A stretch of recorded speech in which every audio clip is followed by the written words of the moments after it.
And as the world marks International Press Freedom Day today, there is an urgent call for an end to harassment, arbitrary detention, and silencing of journalists. This year's theme focuses on the profound influence of artificial intelligence, AI, on journalism and media, with the theme reporting in the brave new world, the impact of artificial intelligence on press freedom and the media.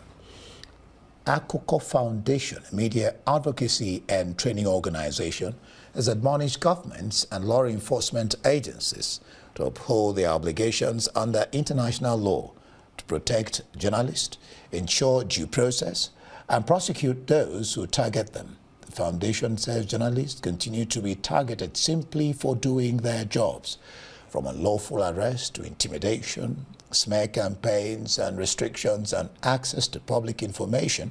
These acts not only endanger lives, but weaken democracy itself.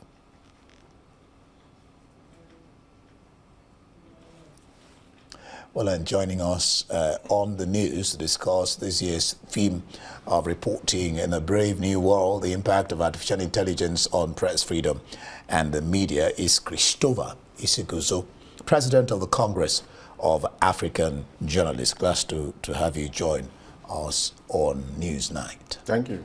All right, let's start with what you make of the minister's statement on developing a national policy on the use of AI. Well, first of all, why are we actually celebrating the World Press Freedom Day? Like you observed, the World Press Freedom Day was proclaimed in 1993. May 3rd, since then, has been celebrated as World Press Freedom Day. What are the key ingredients of this celebration? One, to celebrate press freedom. And number two, to remind governments of its obligations to press freedom. Now, it's also an opportunity to remember and celebrate journalists that have paid the supreme price, made enormous contributions to press freedom, that have defied the risks involved and continue to trudge on. And the process paid the supreme price. You know, these are the key ingredients that we celebrate on a day like this. Now, when government comes to talk about its commitment, you know, trumpet its commitment to press freedom, we also have to take time to look at the standing of each country when you look at the World Press Freedom Index. Reporters Without Borders has always assessed press freedom in 180 nations of the world. And this they have always done each year. Now for Nigeria, in the past 6 years, in 2025, this year, we are ranking 122 out of 180 countries. In 2004, Nigeria ranked 112 out of 180 countries. Now, if you do a comparative analysis, Indices don't look good. It's not looking good for Nigeria. Now, in 2003, that was the election year, Nigeria ranked 113 out of 180 countries. Now, in the year preceding the election year, that is 2022, Nigeria ranked 129 out of 180 nations of the world that were ranked. This will now give you an idea of how we are faring. We keep moving back and forth. It's not a good one. And there are issues that have made it appear this way. Because when you talk about press freedom, which of course is the pillar of a working democracy, is the oxygen of democratic governance. Remove press freedom, if you continue to shrink the civic space, then if you continue to shrink the media space, what you most likely have is dictatorship. Democracy is imperiled. So that is it. So one government with the indices you've painted, because you have not answered that particular question about government statement on developing a national policy on use of AI. Well, how does it come across to you? Well, when you talk about artificial intelligence, that is where we are.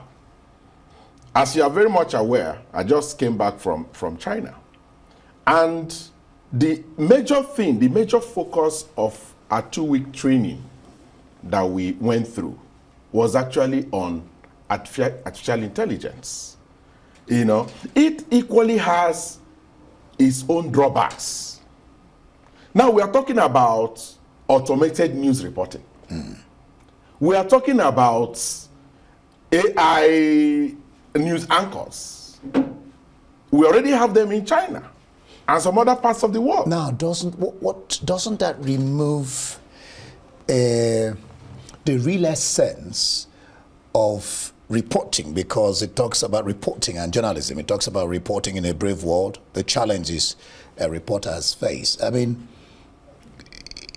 what does that do to true journalism? To the extent that it undermines transparency in news reporting, to the extent that it undermines accountability in news reporting, to the extent that it fails to highlight truths in news reporting, then we are standing on a long thing. And then it can also doctor, of course, news and reports. I just said we're talking about automated news reporting. Yeah.